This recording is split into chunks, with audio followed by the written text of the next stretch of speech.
Humingi ng paumanhin si Mayor Alice Go sa Senado kaugnay ng Facebook post kamakailan na nagsabi ng mga ayon sa kanya ay mga dapat atupagi ng Senado imbis na ipaaresto siya.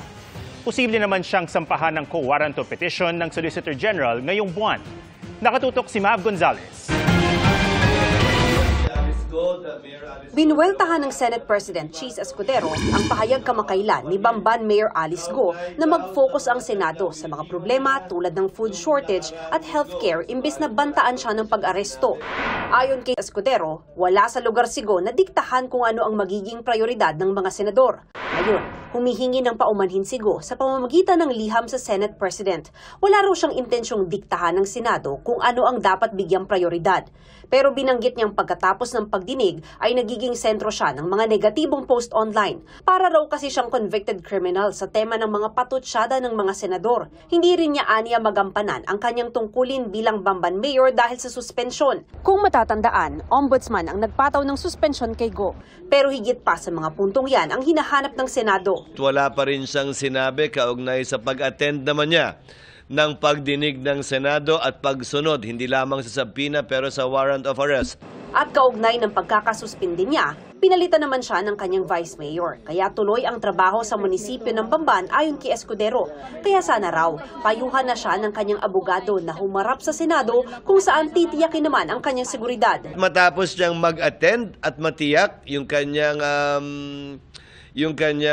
pagdalo, pwede nang i-lift yung kanyang contempt at warrant of arrest. Yun naman ang aming gagarantiya sa kanya para makafocus at concentrate na siya sa mga kasong kinakaharap niya sa DOJ, sa Solgen at sa Sandigan Bayan. Ang mga senador desidido na ituloy ang pagdinig ukol sa mga iligal na pogo kung saan konektado umano si Mayor Go. Parang empty letter lang para sa akin.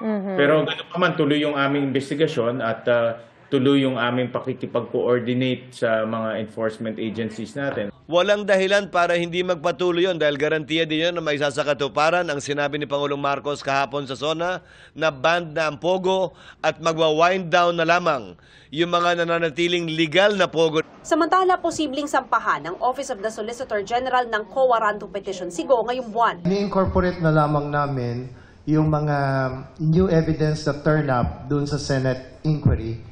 At we're consolidating everything. Kakalap naman ng COMELEC ng mga dokumento sa Bamban para sa kaso tulad ng mga voters record. May fingerprint siya doon, may signature siya doon, may picture pa nga siya doon. Makakatulong sa Solicitor General. Wala pang tugon ang kampo ni Go nang kuhanan namin ng pahayag.